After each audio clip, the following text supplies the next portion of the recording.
سکتا ہے، کوئی اس کے لیے مشکل نہیں. هو علی کل شیء قدیر، اسے ہر شے کی قدرت حاصل ہے. لیکن اصل بات جو ہے میں آپ کو بتانا چاہتا ہوں، یہ ہے سائیڈ ایشو. اصل ایشو ہے فلسطین کا جو شروع ہونے والا ہے. بھٹی دہکے گی وہاں. ظاہر بات ہے کہ اگر کوئی بہت بڑا اقدام ہو جاتا ہے فلسطینیوں کے خلاف، اور اگر واقعتاً مسجد اقصیٰ اور قبۃ الصخرہ گرا دیے جاتے ہیں، جو طوفان اٹھے گا عالم عرب میں، یہ حسنی مبارک ہو یا شاہ خالد ہو یا کوئی اور ہو، یہ نہیں روک سکتے اس طوفان کو. نوجوان خون اٹھے گا، غیرت اور جو بھی حمیت ہے. مسلمان ان پڑھ سے ان پڑھ اور بالکل بے دین، وہ بھی مسجد کی حرمت پر کٹ مرنے کو تیار ہو جاتا ہے.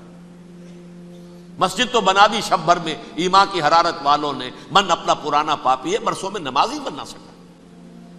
وہ چاہے کانپور کی مسجد سے مسلمانوں نے جانے دی ہے، چاہے وہ شہید گنج کی مسجد تھی مسلمانوں نے جانے دی ہے، چاہے نماز نہ پڑھتے ہو. لیکن یہ جو حرمت اور یہ جو حمیت اور یہ غیرت ہے، اس سے جو طوفان اٹھے گا یہ ہوگا اس ملحمۃ العظمی، اس کی طرف پیش رفت ہو رہی. کتاب الملاحم سے احادیث کے حوالے سے کہ جن جنگوں کا حوالہ دیا حضور نے، پیشن گوئی کی ہے، اس کا نقطہ آغاز تھا خلیج کی جنگ. صدام حسین نے اسے کہا تھا یہ مدر آف وارز ہے، ام المحارب، یہ ایک جنگ نہیں ہے. اس کا نقشہ بھی حدیث میں موجود ہے، پیشن گوئی موجود تھی، اس وقت بھی ہم نے شائع کی تھی. لیکن اس میں جو جنگ اب ہونے والی وہ الملحمۃ العظمی. ملحمہ کسے کہتے ہیں؟ لحم گوشت کو کہتے ہیں، اور قصائی کی دکان کو عربی میں ملحم کہتے ہیں، جہاں گوشت کے ٹکڑے کیے جاتے ہیں. آج کل مشینوں سے ہوتے ہیں، اب جو ہے وہ ہاتھ سے چھریوں سے نہیں ہوتے، لیکن ٹکڑے ہو رہے ہوتے ہیں، جسموں کے چیتھڑے اڑ رہے ہوتے ہیں. ملحمہ، یہی لفظ استعمال کیا تھا حضرت سعد ابن عبادہ نے رضی اللہ تعالی عنہ یوم فتح مکہ. ان کے دل میں تھا کہ اب ہم انتقام لیں گے ان عربوں سے، ان قریش سے. الیوم یوم الملحمہ، الیوم یوم الملحمہ، یہ کہتے ہوئے جا رہے تھے. ایک خاص کیفیت، آج ہے گوشت کے ٹکڑے اڑانے کا دن.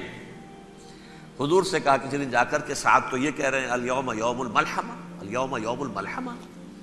حضور نے فرمایا نہیں، ان سے کہو جا کر الیوم یوم المرحمہ، الیوم یوم المرحمہ، آج رحمت کا دن ہے، آج تو میں ان سب کو معاف کروں گا. لا تثریب علیکم اليوم، میں تم سے وہی بات کہہ رہا ہوں جو میرے بھائی یوسف نے کہی تھی اپنے بھائیوں سے، اذهبوا فانتم الطلقاء، جاؤ تم سب کے سب آزاد. وہ ملحمہ ہے جس کو کہ حضور نے حضرت معاذ بن جبل رضی اللہ تعالیٰ عنہ سے روایت ہے، اس میں سے جو ابو داؤد میں روایت آئی ہے اس میں الملحمۃ العظمی، عظمی مؤنث ہے اعظم کا. آپ کہتے ہیں جنگ عظیم اول، جنگ عظیم دوم، عظیم کا باپ ہو گیا اعظم، سب سے بڑا، اور اس کا مؤنث ہے سب سے بڑی، عظمی. الملحمۃ العظمی، سب سے بڑی لڑائی. میرے نزدیک یہ وار کے معنی میں نہیں ہے، بیٹل کے معنی میں. انگریزی میں یہ دو لفظ علیحدہ ہیں، وار، بیٹل. وار سالوں کو محیط ہوتی ہے، بیٹل کسی ایک خاص جگہ پر جو لڑائی ہوتی ہے اس کو کہتے ہیں. حضور کے اور قریش کے درمیان 6 سالہ وار تھی، جنگ تھی. لیکن battles, battle of Uhud, battle of Badr, یہ بیٹلز تھی، لڑائیاں تھیں.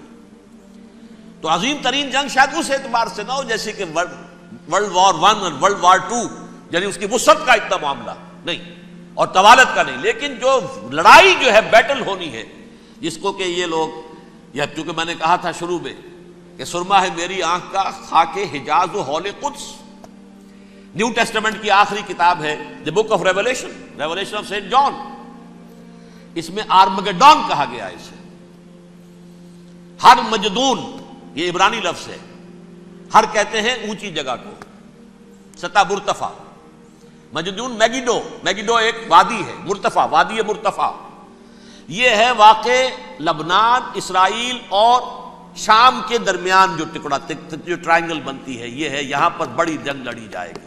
اور یہ جنگ جنگ صلیب ہوگی جو کہا ہے بش نے، یہ جنگ صلیب.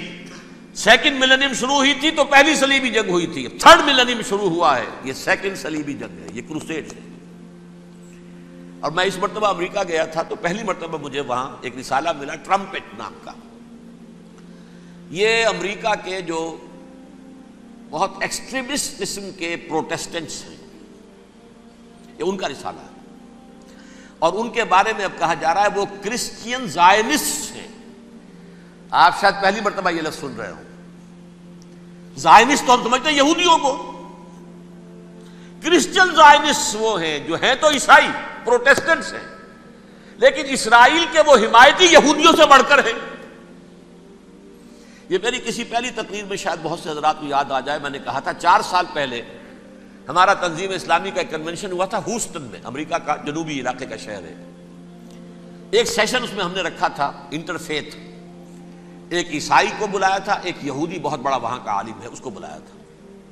اس یہودی عالم نے ڈاکٹر وشوگراڈ، جو وہاں کی یونیورسٹی میں پروفیسر ایمیریٹس ہے، اس نے کہا تھا کہ یہ اسرائیل کو تو سپورٹ کر رہے ہیں عیسائی، ہم تو نہیں کر رہے. جو پریکٹسنگ یہودی ہیں وہ زیادہ اسرائیل کے حق میں نہیں تھے، یہ تو سن 67 کے بعد انہوں نے اسرائیل کو تسلیم کیا ہے. وہ تو منتظر تھے کہ ہمارا مسیحا آئے گا تو اس کی قیادت میں جنگ کریں گے، جیسے شیعہ منتظر تھے کہ مہدی موعود آئیں گے تو پھر ہم کچھ کریں گے. وہ امام خمینی نے کہا بھائی جب وہ آئیں گے آ جائیں گے، لیکن ہم کچھ راستہ کے لیے. زائنسٹ نے آگے بڑھ کر ریاست قائم کر لی، اور جب یروشلم پر بھی پورا قبضہ کر لیا تب جو ہے در حقیقت مذہبی یہودی جو ہے پھر انہوں نے اپنایا ہے، اون کیا ہے، اور نئے سیٹلمنٹس جو بھی بنے ہیں وہاں پر اسرائیل میں، اس میں اکثر و بیشتر مذہبی یہودی آیا، اور بروکلن کے علاقے سے سب سے بڑھ کر آئے ہیں، جو امریکہ میں نیو یارک کا ایک جنوبی علاقہ ہے، بہت بڑا یہودیوں کا بہت بڑا گڑھ ہے. نیو یارک کو جیو یارک بھی کہا جاتا ہے، وہ تو اصل میں مرکز جو ہے وہ تو یہودیوں کا ہے.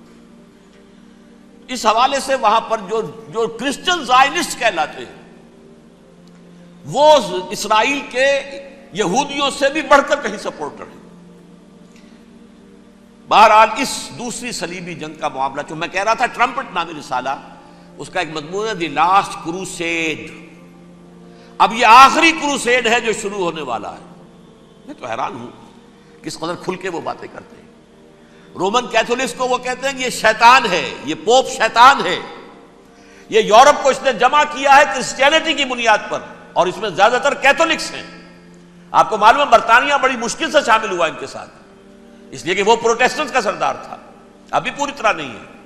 یورپ جو ہے وہ رومن امپائر دوبارہ یہ کھڑی کر رہا ہے، اور در حقیقت یہ جو ہے یہودیوں سے بھی چھیننا چاہتے ہیں اسرائیل کو اور فلسطین کو، اور مسلمانوں سے بھی، اور یہ وہی کروسیڈ جو تھے اربن ثانی کے، اس کی تیاری کر رہے ہیں تاکہ وہاں پر عیسائی حکومت قائم ہو جائے، کیتھولکس کی، پوپ کی حکومت قائم ہو جائے، جیسے ایسٹ تیمور میں کر دی ہے. ایسٹ تیمور میں کون سی حکومت بنی ہے؟ Roman Catholic.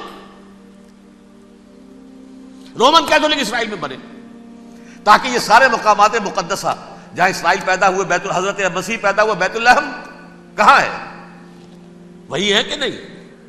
جہاں سے ریزریکشن ہوا ان کے خیال میں وہ کہاں ہے؟ وہیں پر ہے کہ نہیں؟ بڑے بڑے گرجے ان کے وہی ہیں. تو اس اعتبار سے ان کا کہنا یہ ہے یہ لاسٹ کروسیڈ کی تیاری ہو رہی ہے، یہ کیفور. اور ان کا کہنا یہ ہے کہ یہ پوری طاقت نیٹو کی جو ہے، یہ پہلے جرمنی سے لائی گئی بوسنیا، انہوں نے خود وہاں جنگ کروائی، انہوں نے خود وہاں پر ایتھنک کلینسنگ کروائی، پھر خود مصالحت کے لیے آ گئے، پھر کوسوو میں انہوں نے خود آگ بھڑکائی. یہ میں نہیں کہہ رہا، یہ وہ ٹرمپٹ رسالہ امریکہ سے چھپنے والا پروٹیسٹنٹس کا رسالہ ہے جو یہ کہہ رہا ہے. پھر انہوں نے کوسوو کے اندر کروایا، اور پھر وہ وہاں پر پیس فورس کی حیثیت سے آ گئے.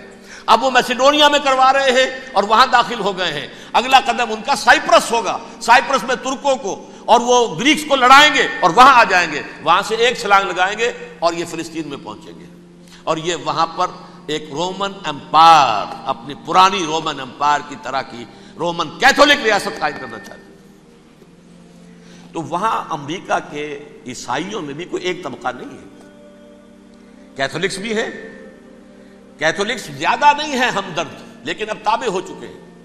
اسحاق ریبین نے جب یہ پیس ٹاک شروع ہوئی تھی، آپ کو یاد ہوگا شاید کہ جب وہ آیا تھا واشنگٹن سے واپس فلسطین اسرائیل، تو پہلے روم میں رکا for an audience with the Pope, اور پوپ کو اس نے ایک مرتبان سا پیش کیا تھا، حضرت سلیمان علیہ السلام کے زمانے کا مرتبان، اور کہا تھا دیکھیے 3000 برس تک ہم نے اس کی حفاظت کی ہے، اب یہ میں آپ کے حوالے کر رہا ہوں.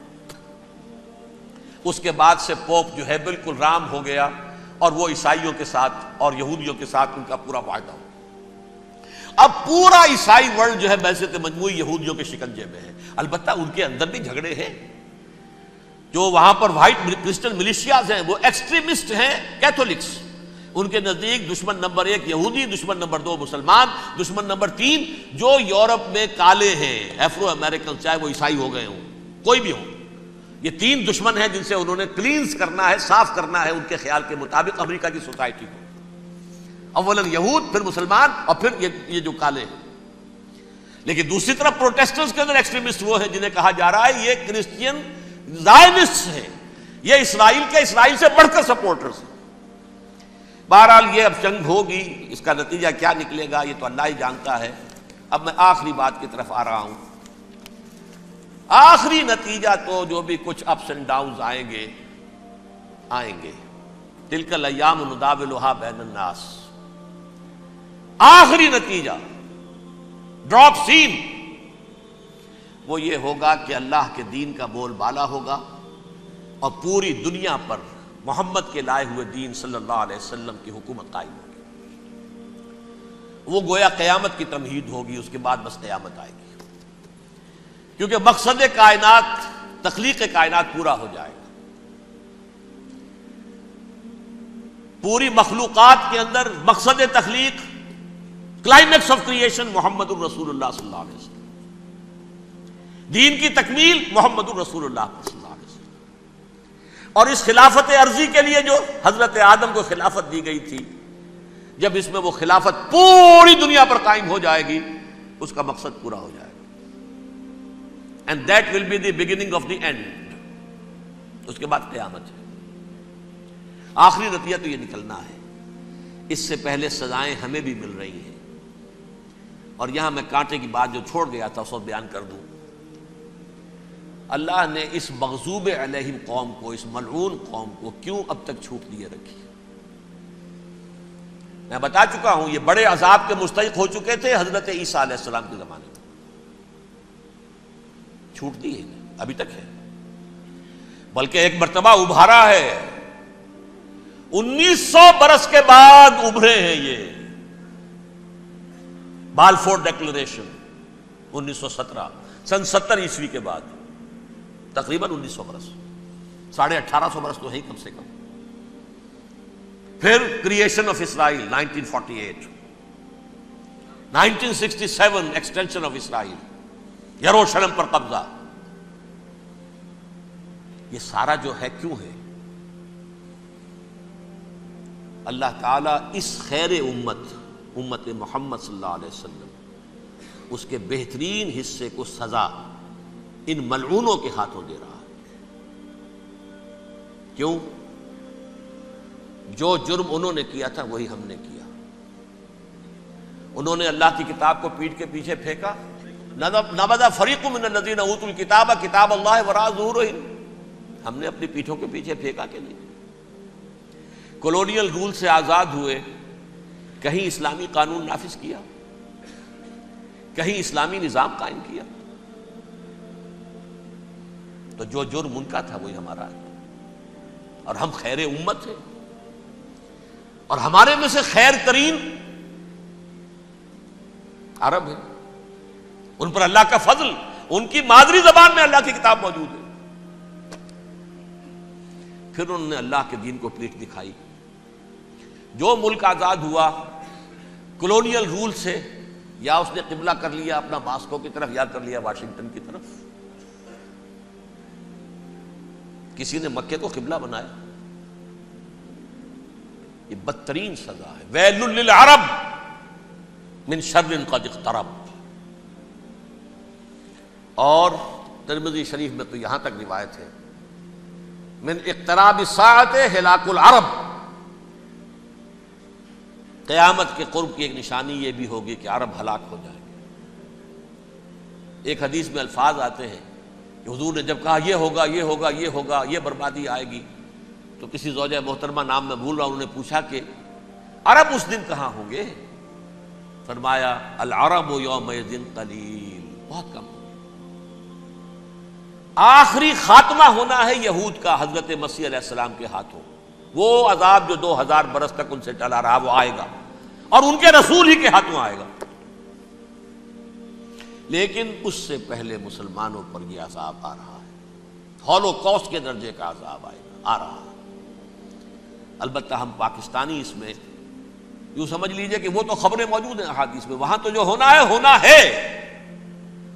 اتنے انسان مریں گے کہ ایک پرندہ جو ہے اڑتا چلا جائے گا، وہ نہیں چاہے گا کہ نیچے اترے تو کسی لاش پر اترے، اسے جگہ نہیں ملے گی زمین خالی کر کہیں اتر سکے، تھک ہار کر گرے گا، مرے گا تو بھی لاش کے اوپر گرے گا.